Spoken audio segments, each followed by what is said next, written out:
नमस्कार दोस्तों, स्वागत है आपका आपके अपने YouTube चैनल हिंदी श्री पे। हम सभी आचार्य रामचंद्र शुक्ल द्वारा रचित हिंदी साहित्य के इतिहास का वाचन कर रहे हैं।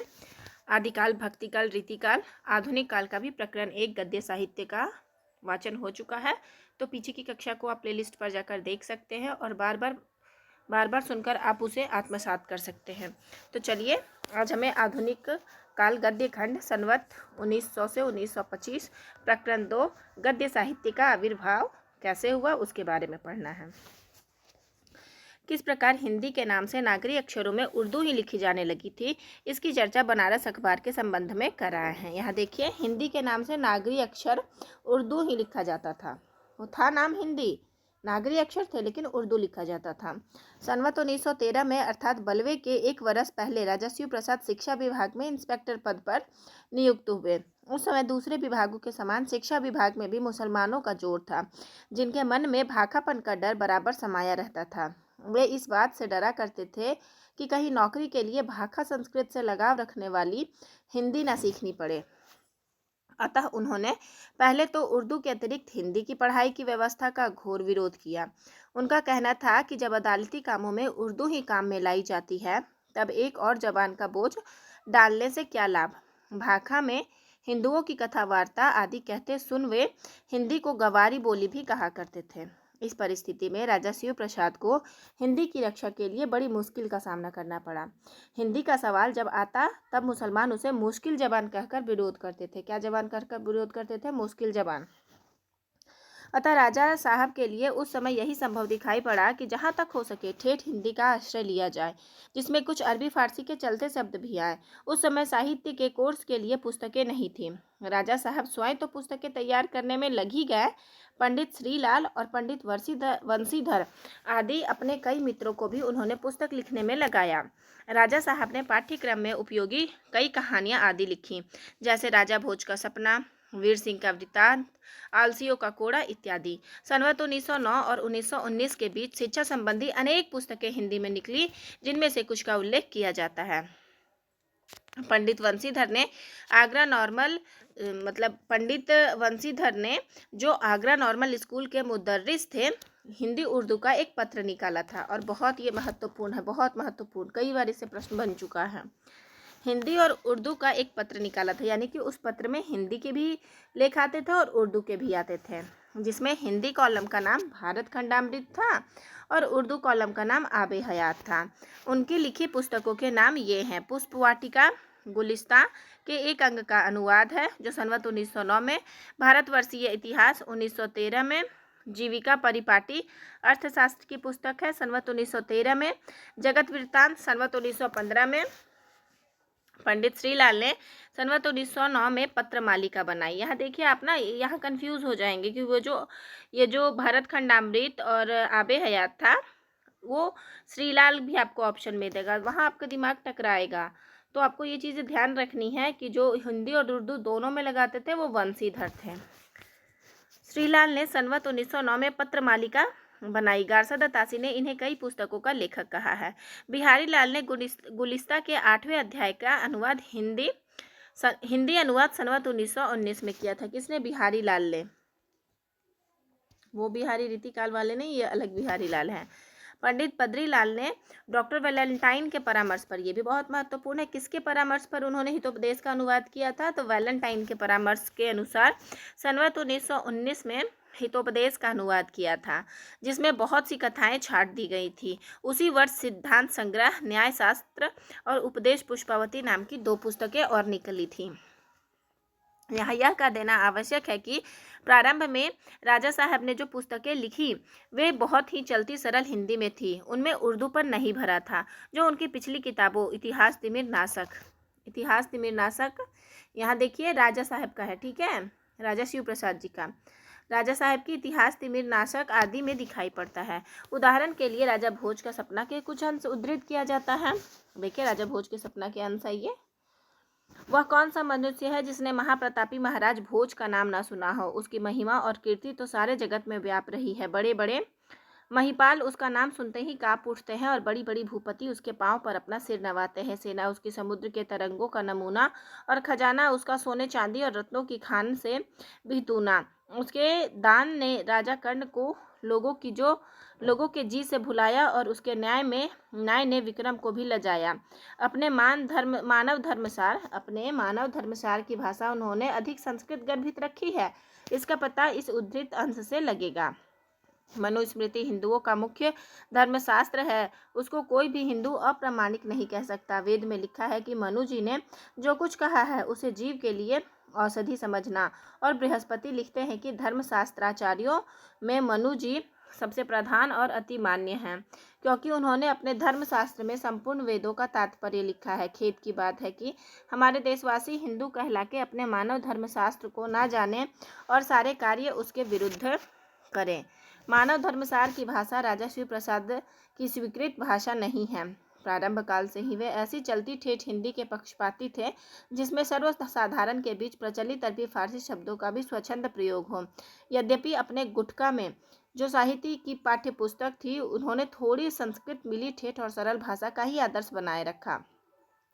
पर सनवत 1917 के पीछे उनका झुकाव उर्दू की ओर होने लगा, जो बराबर बना क्या रहा, कुछ न कुछ बढ़ता ही गया। इसका कारण चाहे जो समझिए, या तो यह कहिए कि अधिकांश शिक्षित लोगों की प्रवृत्ति देखकर उन्होंने ऐसा किया, अथवा अंग्रेज अधिकारियों का रुख देखकर। अधिकतर लोग शायद पिछले कारण को ही ठीक समझेंगे। जो हो, सनवत 1917 के उपरांत जो इतिहास, भूगोल आदि की पुस्तकें राजा साहब ने लिखी, उनकी भाषा बिल्कुल उर्दू पर लिए है। इतिहास तिमिरनाशक भाग 2 की अंग्रेजी भूमिका में सनवत 1864 की लिखी है। राजा साहब ने साफ लिखा है कि मैंने बैताल पच्चीसी की भाषा का अनुकरण किया है। यहाँ अंग्रेजी में लिखा हुआ है, I may be prodded for saying a few words here to those who always argue the excuse of person word, even those which have become our household word from our Hindi bowls and use in their stead Sanskrit words quite out place and fashion, or those coarse expression which can be tolerated only among a rustic population. I have adopted to certain extent the language of the बैताल पच्चीसी। लल्लू लाल जी के प्रसंग में यह कहा जा चुका है कि बैताल पच्चीसी की भाषा बिल्कुल उर्दू है। राजा साहब ने अपने इस उर्दू वाले पिछले सिद्धांत का भाषा का इतिहास नामक जिस लेख में निरूपण किया था, ये देखिए भाषा का इतिहास, ये लल्लू लाल जी का लेख है। लेख में निरूपण किया, वह उनकी उस समय की भाषा का एक खास उदाहरण है। अतः उसका कुछ अंश नीचे दिया जाता है। हम लोगों को तो जहाँ तक बन पड़े चुनने में उन शब्दों को लेना चाहिए जो आम फहम और खास पसंद हो, अर्थात जिनको ज़्यादा आदमी समझ सकते हैं और जो यहाँ के पढ़े लिखे आलिम फाजिल पंडित विद्वान की बोलचाल में छोड़े नहीं गए हैं। और जहाँ तक बन पड़े हम लोगों को हरगिज गैर मुल्क के शब्द काम में ना लाने चाहिए और न संस्कृत की टकसाल कायम करके नए नए ऊपरी शब्दों के सिक्के जारी करने चाहिए, जब तक कि हम लोगों को उसके जारी करने की ज़रूरत ना साबित हो जाए। अर्थात यह कि उस अर्थ का कोई शब्द हमारी ज़बान में नहीं है, या जो है अच्छा नहीं है, या कविताई की ज़रूरत या इल्मी ज़रूरत या कोई और ख़ास ज़रूरत साबित हो जाए। भाषा संबंधी जिस सिद्धांत का प्रतिपादन राजा साहब ने किया है, उसके अनुकूल उनकी यह भाषा कहाँ तक ठीक है, पाठक आप समझ सकते हैं। आम फहम और ख़ास पसंद, इल्मी ज़रूरत जनता के बीच प्रचलित शब्द कदापि नहीं हैं। फारसी के आलिम फाजिल चाहे ऐसे शब्द बोलते हों, पर संस्कृत हिंदी के पंडित विद्वान तो ऐसे शब्दों से कोसों दूर हैं। किसी देश का साहित्य का संबंध उस देश की संस्कृति परंपरा से होता है, अतः साहित्य की भाषा उस संस्कृति का त्याग करके नहीं चल सकती। भाषा में जो रोचकता या शब्दों में जो सौंदर्य का भाव रहता है, वह देश की प्रकृति के अनुसार होता है। इस प्रवृत्ति के निर्माण में जिस प्रकार देश का प्राकृतिक रूप, रंग, आचार, व्यवहार आदि का योग रहता है, उसी प्रकार परंपरा से चले आते हुए साहित्य का भी। संस्कृत शब्दों में थोड़े बहुत मेल से भाषा का जो रुचिकर साहित्यिक रूप हजारों वर्षों से चला आता था, उसके स्थान पर एक विदेशी रूप रंग की भाषा गले में उतारना देश की प्रकृति के विरुद्ध था। यह प्रकृति विरुद्ध भाषा खटकी तो बहुत लोगों को होगी, पर असली हिंदी का नमूना लेकर उस समय राजा लक्ष्मण सिंह ही आगे बढ़े थे। देखिए, उस समय राजा लक्ष्मण सिंह ही असली हिंदी का नमूना लिखते थे, क्योंकि राजा शिव प्रसाद जी जो थे वो अकेले पड़ गए थे और उन लोगों के सामने, इसलिए उन्होंने ठेठी हिंदी लिखा था, यानी अरबी फारसी मिश्रित शब्द लिखा था। शुद्ध हिंदी लक्ष्मण जी लेके आए थे। उन्होंने सर्वत 1918 में प्रजाहितैषी नाम का एक पत्र आगरे से निकाला और 1919 में अभिज्ञान शाकुंतल का अनुवाद बहुत ही सरस और विशुद्ध हिंदी में प्रकाशित किया। इस पुस्तक की बड़ी प्रशंसा हुई और भाषा के संबंध में मानो फिर से लोगों की आंखें खुली। राजा साहब ने उस समय इसी प्रकार की भाषा जनता के सामने रखी। अनसुईया हेलो प्रियमदा से मतलब कहती है हौले प्रियमदा से, सखी मैं भी इसी सोच विचार में हूँ, अब इससे कुछ पूछूंगी। प्रकट महात्मा, तुम्हारे मधुर वचनों के विश्वास में आकर मेरा जी यह पूछने को चाहता है कि तुम किस राजवंश के भूषण हो और किस देश की प्रजा को विरह में व्याकुल छोड़ यहाँ पधारे हो। क्या कारण है जिससे तुमने अपने कोमल गात को कठिन तपोवन में आकर पीड़ित किया है। यह भाषा ठेठ और सरल होते हुए भी साहित्य में चिरकाल से व्यवहृत संस्कृत के कुछ रसिक शब्द लिए हुए हैं।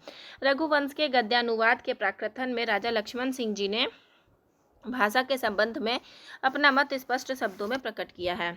हमारे मत में हिंदू और उर्दू दो बोली न्यारी न्यारी है, महत्वपूर्ण है। लक्ष्मण जी का है, हमारे मत में हिंदी और उर्दू दो बोली न्यारी न्यारी है इस देश, और ये प्रश्न भी बना हुआ है। हिंदी इस देश के हिंदू बोलते हैं और उर्दू यहाँ के मुसलमानों और पारसी पढ़े हुए हिंदुओं की बोलचाल है। हिंदी में संस्कृत के पद बहुत आते हैं, उर्दू में अरबी फारसी के, परंतु कुछ अवश्य नहीं है कि अरबी फारसी के शब्दों के बिना हिंदी ना बोली जाए और ना हम उस भाषा को हिंदी कहते हैं जिसमें अरबी फारसी के शब्द, पारसी यहाँ लिखा हुआ अरबी फारसी के शब्द भरे हों। अब भारत की देश भाषाओं के अध्ययन की ओर इंग्लैंड के लोगों का भी ध्यान अच्छी तरह जा चुका था। उनमें जो अध्ययनशील और विवेकी थे, जो अखंड भारतीय साहित्य परंपरा और भाषा परंपरा के से अभिज्ञ हो गए थे, उन पर अच्छी तरह प्रकट हो गया था कि उत्तरीय भारत का असली स्वाभाविक भाषा का स्वरूप क्या है। इन अंग्रेज विद्वानों में फ्रेडरिक पिंकार्ट का स्मरण हिंदी प्रेमियों को सदा बनाए रखना चाहिए। फ्रेडरिक पिंकार्ट है जो हिंदी प्रेमियों के लिए, हिंदी के लिए बहुत कुछ किए हैं। इनका जन्म संवत 1893 में इंग्लैंड में हुआ है। उन्होंने प्रेस के कामों का बहुत अच्छा अनुभव प्राप्त किया और अंत में लंदन के लिए एलन एंड कंपनी के विशाल छापेखाने के मैनेजर हुए थे। किसके मैनेजर थे ये? एलन एंड कंपनी के मैनेजर हुए थे। वे अपने जीवन के अंतिम दिनों के कुछ पहले तक शांतिपूर्वक रहकर भारतीय साहित्य और भारतीय जनहित के लिए बराबर उद्योग करते रहे। संस्कृत की चर्चा पिंकार्ट साहब लड़कपन से ही सुनते आते थे, इससे उन्होंने बहुत परिश्रम के साथ उसका अध्ययन किया। इसके उपरांत उन्होंने हिंदी और उर्दू का अभ्यास किया। इंग्लैंड में बैठे ही बैठे उन्होंने इन दोनों भाषाओं पर ऐसा अधिकार प्राप्त कर लिया कि इनमें लेख और पुस्तकें लिखने और अपने प्रेस में छपाने लगे। यद्यपि उन्होंने उर्दू का भी अच्छा अभ्यास किया था, पर उन्हें इस बात का अच्छी तरह निश्चय हो गया था कि यहाँ की परंपरागत प्रकृत भाषा हिंदी है, अतः जीवन भर ये उसी की सेवा और हित साधना में तत्पर रहे। उनके हिंदी लेखों, कविताओं और पुस्तकों की चर्चा आगे चलकर भारतेंदु काल के भीतर की जाएगी। संवत 1947 में उन्होंने उपयुक्त एलन कंपनी से संबंध तोड़ा। कब? संवत 1947 में, लगभग 1890 के आसपास कंपनी से संबंध तोड़ा और गिलबर्ट एंड रिंगविंगटन नामक विख्यात व्यवसाय कार्यालय में पूर्वीय मंत्री नियुक्त हुए। उक्त कंपनी की ओर से एक व्यापार पत्र आईने सौदागरी, महत्वपूर्ण है आईने सौदागरी, आप आबे हयात वाले से ये कंफ्यूज नहीं होइएगा। ये पिंकार्ट साहब ने आईने सौदागरी पत्र निकलवाया था, व्यापार पत्र था, उर्दू में निकलता था, मतलब कंपनी से, जिस कंपनी में वो नियुक्त हुए थे पिंकार्ट साहब, वहाँ से निकलता था आईने सौदागरी निकलता था, जिसका संपादन पिंकार्ट साहब करते थे। उन्होंने उसमें कुछ पृष्ठ हिंदी के लिए भी रखे। कहने की आवश्यकता नहीं कि हिंदी के लेख वे ही लिखते थे। लेखों के अतिरिक्त हिंदुस्तान में प्रकाशित होने वाले हिंदी समाचार पत्रों जैसे हिंदुस्तान, आर्य दर्पण, भारत मित्र के उद्धरण भी उस पत्र के हिंदी विभाग में रहते थे। भारत का हित वे सच्चे हृदय से चाहते थे। राजा लक्ष्मण सिंह, भारतेंदु हरीशचंद्र, प्रताप नारायण मिश्र, कार्तिक प्रसाद खत्री इत्यादि हिंदी लेखकों से उनका बराबर हिंदी में पत्र व्यवहार रहता था। उस समय के देख लीजिएगा यहाँ किसका किसका नाम है। राजा लक्ष्मण सिंह, शिव प्रसाद सिंह जी का नाम नहीं है यहाँ पे। भारतेंदु हरीशचंद्र, प्रताप नारायण सिंह, कार्तिक प्रकाश खत्री इत्यादि, लेकिन नाम 4 का दिए हैं। लक्ष्मण सिंह, भारतेंदु हरीशचंद्र, प्रताप नारायण, कार्तिक प्रसाद खत्री इत्यादि हिंदी लेखकों से उनका बराबर हिंदी में पत्र व्यवहार रहता था। उस समय के प्रत्येक हिंदी लेखक के घर में पिंकार्ट साहब के 2-4 पत्र मिलेंगे। हिंदी के लेखकों और ग्रंथकारों का परिचय इंग्लैंड वालों को वहाँ के पत्रों में लेख लिखकर वे बराबर दिया करते थे। संवत 1952 में नवंबर सन 1995 में वे रिया घास, जिसके रेशों से अच्छे कपड़े बनते थे, की खेती का प्रचार करके, किसका, रिया घास का प्रचार करने हिंदुस्तान में आए, पर साल भर से कुछ ऊपर ही यहाँ रह पाए थे कि लखनऊ में उनका देहांत 7 फरवरी 1896 में हो गया था। उनका शरीर भारत की मिट्टी में ही मिला। संवत 1919 में जब राजा लक्ष्मण सिंह ने शकुंतला नाटक लिखा, तब उसकी भाषा देख वे बहुत ही प्रसन्न हुए थे। उसका एक बहुत सुंदर परिचय उन्होंने दिया था। बात यह थी कि यहाँ के निवासियों पर विदेशी प्रकृति और रूप रंग की भाषा का लादा जाना वे बहुत अनुचित समझते थे। अपना यह विचार उन्होंने अपने उस अंग्रेजी लेख में स्पष्ट रूप से व्यक्त किया है, जो उन्होंने बाबू अयोध्या प्रसाद खत्री के खड़ी बोली का पद्य की भूमिका के रूप में लिखा था। देखिए उसमें वे क्या कहते हैं। फारसी हिंदी मिश्रित अर्थात उर्दू या हिंदुस्तानी के अदालती भाषा बनाए जाने के कारण उसकी बड़ी उन्नति हुई है। इससे साहित्य की एक नई भाषा ही खड़ी हो गई। पश्चिमोत्तर प्रदेश के निवासी जिनकी यह भाषा कही जाती है, इसे एक विदेशी भाषा की तरह स्कूलों में सीखने के लिए विवश किए जाते हैं। पहले कहा जा चुका है कि शिव प्रसाद ने उर्दू की ओर झुकाव हो जाने पर भी साहित्य की पाठ्य पुस्तक गुटका में, शिव प्रसाद जी गुटका रखते थे, शिव प्रसाद जी गुटका रहते थे, गुटका में भाषा का आदर से हिंदी ही रखा है। उक्त गुटका में उन्होंने राजा भोज का सपना, रानी केतकी की कहानी के साथ ही राजा लक्ष्मण सिंह जी के शकुंतला नाटक का भी बहुत ही अंश रखा था। पहले गुटका शायद संवत 1924 में प्रकाशित हुआ था। संवत 1919 से 1924 के बीच कई संवाद पत्र हिंदी में निकले। प्रजा हितैषी का उल्लेख हो चुका है।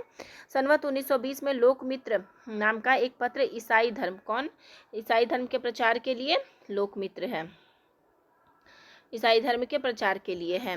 आगरे मतलब प्रचार के लिए आगरे यानी सिकंदरे से निकला था, जिसकी भाषा शुद्ध हिंदी होती थी। लखनऊ से जो अवध अखबार उर्दू निकलने लगा था, उसके कुछ भाग में हिंदी के लेख भी रहते थे।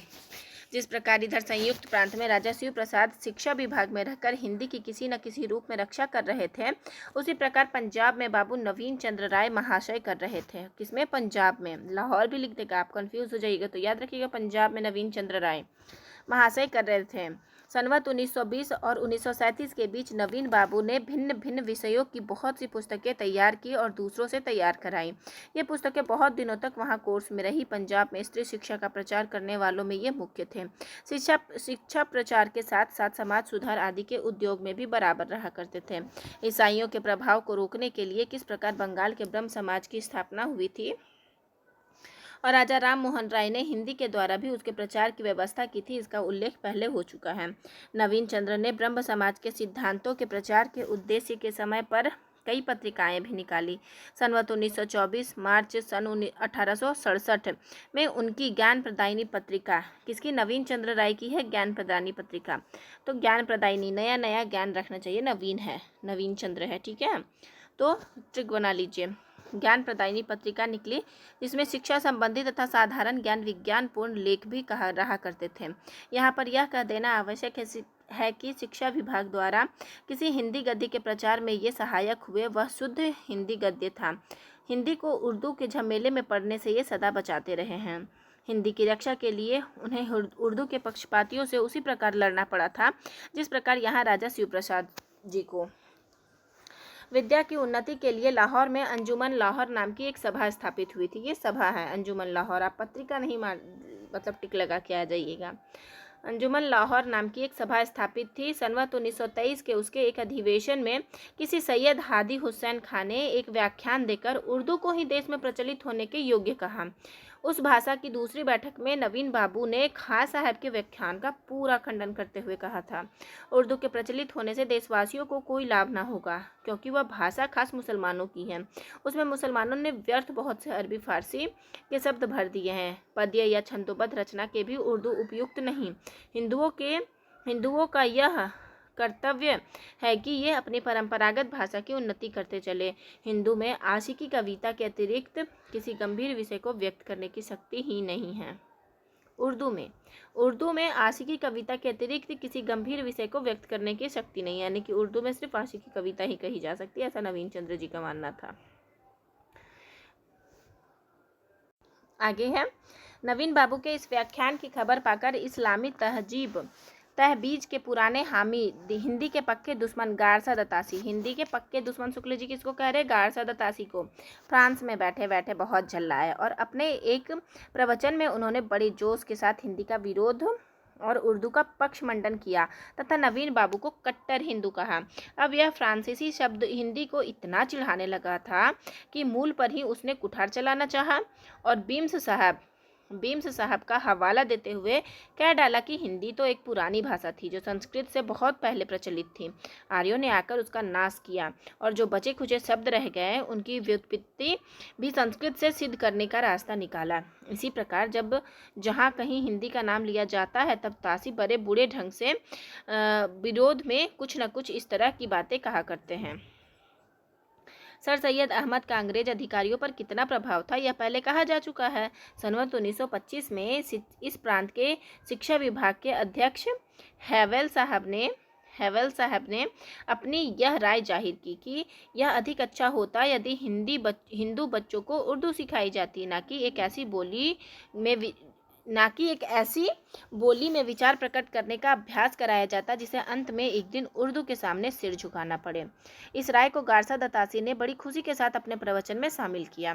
इसी प्रकार इलाहाबाद इंस्टीट्यूट के एक अधिवेशन में सन 1925 जब यह विवाद हुआ कि देसी जबान हिंदी को माने या उर्दू को, तब हिंदी के पक्ष में कई वक्ता उठकर बोले थे। उन्होंने कहा था कि अदालतों में उर्दू जारी होने का यह फल हुआ है कि अधिकांश जनता, विशेषतः गाँवों की, जो उर्दू से सर्वथा अपरिचित है, बहुत कष्ट उठाती है। इससे हिंदी का जारी होना बहुत आवश्यक है। बोलने वालों में किसी ने कहा कि केवल अक्षर नागरी के रहें, कुछ लोगों ने कहा कि भाषा भी बदलकर सीधी सादी की जाए। इस पर भी गारसा दतासी ने हिंदी के पक्ष में बोलने वालों का उपहास किया था। उसी काल में इंडियन डेली न्यूज़ के एक लेख में हिंदी प्रचलित किए जाने की आवश्यकता दिखाई गई थी। उसका भी जवाब देने तासी साहब खड़े हुए थे। अवध अखबार में जब एक बार हिंदी के पक्ष में लेख छपा था तब भी उन्होंने उसके संपादक की राय का जिक्र करते हुए हिंदी को एक भद्दी बोली कहा था। देखिए, अवध अखबार, अब भद्दी बोली के लिए तो सब कोई जानता है कि गारसा दतासी ने हिंदी को भद्दी बोली कहा है, लेकिन कब कहा है? जब अवध अखबार में उसका पक्ष रखा गया था, तो पक्ष में रखते हुए एक लेख छपा था, तब उसको बोला गया था कि हिंदी भद्दी बोली है, जिसके अक्षर भी देखने में सुडौल नहीं लगते। शिक्षा के आंदोलन के साथ ही साथ ईसाई मत का प्रचार रोकने के लिए मतांतर संबंधी आंदोलन देश के पश्चिमी भागों में भी चल पड़े। पैगंबरी एकेश्वरवाद की ओर नवशिक्षित लोगों को खींचते देख स्वामी दयानंद सरस्वती वैदिक एकेश्वरवाद लेकर खड़े हुए और सन 1920 से उन्होंने अनेक नगरों में घूम कर व्याख्यान देना आरंभ किया। कहते हैं कि आवश्यकता नहीं कि यह व्याख्यान देने में बहुत दूर तक प्रचलित साधु हिंदी भाषा में ही होते थे। स्वामी जी ने अपना सत्यार्थ प्रकाश तो हिंदी या आर्य भाषा में ही प्रकाशित ही किया। वेदों के भाष्य भी संस्कृत और हिंदी दोनों में किए। स्वामी जी के अनुयायी हिंदी को आर्य भाषा कहते थे। स्वामी जी के अनुयायी हिंदी को क्या कहते थे? आर्य भाषा कहते थे। स्वामी जी ने सन 1922 में आर्य समाज की स्थापना की और सब आर्य समाजियों के लिए हिंदी या आर्य भाषा का पढ़ना आवश्यक ठहराया। संयुक्त प्रांत के पश्चिमी जिलों और पंजाब में आर्य समाज के प्रभाव से हिंदी गद्य का प्रचार बड़ी तेजी से हुआ। पंजाबी बोली में लिखित साहित्य न होने से मुसलमानों के बहुत अधिक संपर्क में पंजाब वालों की लिखने पढ़ने की भाषा उर्दू हो रही थी। आज जो पंजाब में हिंदी की पूरी चर्चा सुनाई देती है, इन्हीं की बदौलत सुनाई देती है। ये दयानंद सरस्वती के बारे में बात हो रही है। सन 1920 में, तो याद रखिएगा, आर्य समाज की स्थापना दयानंद सरस्वती ने। हालांकि सबको याद होगा, लेकिन जिसको नहीं याद है वो ट्रिक बना के जरूर याद कर लीजिए। आर्य लोग दयालु होते हैं। सन 1920 के लगभग ही विलक्षण प्रतिभाशाली विद्वान श्रद्धाराम फुलौरी के व्याख्यानों और कथाओं की धूम पंजाब में आरंभ हुई। जालंधर के पादरी गोकुलनाथ के व्याख्यानों के प्रभाव से कपूरथला नरेश महाराज रणबीर सिंह ईसाई मत की ओर झुक रहे थे। पंडित श्रद्धाराम जी तुरंत सन 1920 के कपूरथले पहुंचे और उन्होंने महाराज के सब संशयों का समाधान करके प्राचीन वर्णाश्रम धर्म का एक ऐसा सुंदर निरूपण किया कि सब लोग मुग्ध हो गए। पंजाब में सब छोटे बड़े स्थानों में घूमकर पंडित श्रद्धाराम जी के उपदेश और वक्तृताएं देते तथा रामायण महाभारत आदि की कथाएं सुनाते। उन्हीं की कथाएं सुनने के लिए दूर दूर से लोग आते और 7 आदमियों की भीड़ लगी रहती थी। उनकी वाणी में अद्भुत आकर्षण था और उनकी भाषा बहुत जोरदार होती थी। स्थान स्थान पर उन्होंने धर्म सभाएं स्थापित की और उपदेशक तैयार किए। उन्होंने पंजाबी और उर्दू में भी कुछ पुस्तकें लिखी हैं, पर अपनी मुख्य पुस्तकें हिंदी में ही लिखी है।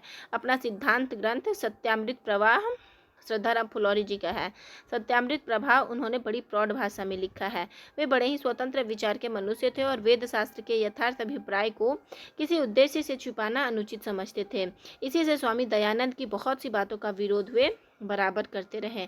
यद्यपि वे बहुत सी बातें कह और लिख जाते थे तो कट्टर अंधविश्वासियों को खटक जाती थी और कुछ लोग इन्हें नास्तिक तक कह देते थे। पर जब तक वे जीवित रहे सारे पंजाब के हिंदू उन्हें धर्म का स्तंभ समझते रहे। पंडित श्रद्धाराम जी की कुछ पद्य रचना भी करते थे। इन्हीं हिंदी गद्य में तो उन्होंने बहुत कुछ लिखा और वे हिंदी भाषा के प्रचार में बराबर लगे रहे। सनवत 1924 में उन्होंने आत्मचिकित्सा नाम की एक आध्यात्म संबंधी पुस्तक लिखी, जिसे सनवत 1928 में हिंदी में अनुवाद करके छपाया। इसके पीछे तत्वदीपक, धर्म रक्षा, उपदेश संग्रह जो व्याख्यानों का संग्रह है, शतोपदेश दोहे इत्यादि धर्म संबंधी पुस्तकों के अतिरिक्त उन्होंने अपना एक बड़ा जीवन चरित्र 1400 पृष्ठों के लगभग, ये महत्वपूर्ण है, कितने पृष्ठों का है उनका जीवन चरित्र, 1400 पृष्ठों का लगभग लिखा था, जो कहीं खो गया था। और ये किसकी बात हो रही है? श्रद्धाराम फुलौरी जी की। भाग्यवती नाम का एक सामाजिक उपन्यास भी सनवत 1934 में उन्होंने लिखा, जिसकी बड़ी प्रशंसा हुई। अपने समय के वे सच्चे हितैषी और सिद्धहस्त लेखक थे। सनवत 1938 में उनकी मृत्यु हुई। जिस दिन उनका देहांत हुआ उस दिन उनके मुंह से सहसा निकला कि भारत में भाषा के लेखक दो हैं, एक काशी में और दूसरा पंजाब में। एक वो भारतेंदु जी के बारे में कह रहे थे और पंजाब में वो अपने लिए कह रहे थे, परंतु आज एक ही रह जाएगा। देखिए, देहांत के दिन का उनका वचन है कि दो ही लोग तो हिंदू लिखते थे, एक पंजाब में एक काशी में। काशी में मतलब भारतेंदु, शायद आगे ये मेंशन किया गया है। कहने की आवश्यकता नहीं है कि काशी के लेखक से अभिप्राय हरिश्चंद्र से था। राजा शिव प्रसाद आम फहम खास पसंद भाषा का उपदेश ही देते रहे। उधर हिंदी अपना रूप आप स्थिर कर चली। इस बात में धार्मिक और सामाजिक आंदोलनों ने भी बहुत कुछ सहायता पहुंचाई। हिंदी गद्य की भाषा किस दिशा की ओर स्वभावतः जाना चाहती है, इसकी सूचना तो काल अच्छी तरह दे रहा था।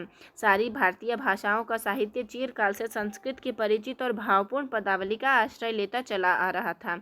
अतः गद्य के नवीन विकास में उस पदावली का त्याग और किसी विदेशी पदावली का सहसा ग्रहण कैसे हो सकता था, जबकि बंगला, मराठी आदि अन्य देशी भाषाओं का गद्य परंपरागत संस्कृत पदावली का आश्रय लेता हुआ चल पड़ा था। तब हिंदी गद्य उर्दू के झमेले में पड़कर कब तक रुका रहता? सामान्य संबंध सूत्र को त्याग कर दूसरी देशी भाषाओं से अपना नाता हिंदी कैसे तोड़ सकती थी?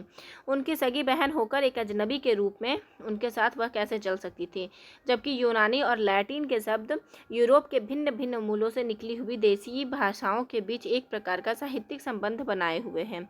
तब एक ही मूल से निकली हुई आर्य भाषाओं के बीच उस मूल भाषा के साहित्यिक शब्दों की परंपरा यदि संबंध सूत्र के रूप में चली आ रही है तो इसमें आश्चर्य की क्या बात है?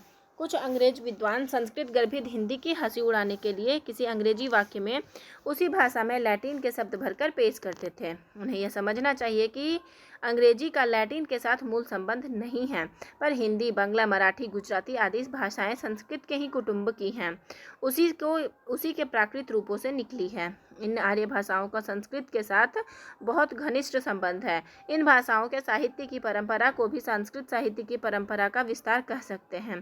देश भाषा के साहित्य को उत्तराधिकार में जिस प्रकार संस्कृत साहित्य के कुछ संचित शब्द मिले हैं, उसी प्रकार विचार और भावनाएं भी मिली हैं। विचार और वाणी की इस धारा से हिंदी अपने को विच्छिन्न कैसे कर सकती थी? राजा लक्ष्मण सिंह के समय में ही हिंदी गद्य की भाषा अपने भावी रूप का आभास दे चुकी थी।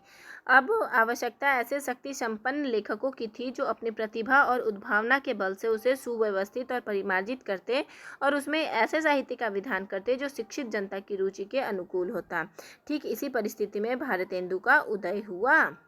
तो अगला प्रकरण जो हमारा है, प्रकरण साहित्य, ये प्रथम ये जो आविर्भाव था गद्य का वो खत्म हो चुका है। अब पुनः हम लोग प्रकरण 1 गद्य का परिवर्तन सामान्य परिचय से पढ़ेंगे।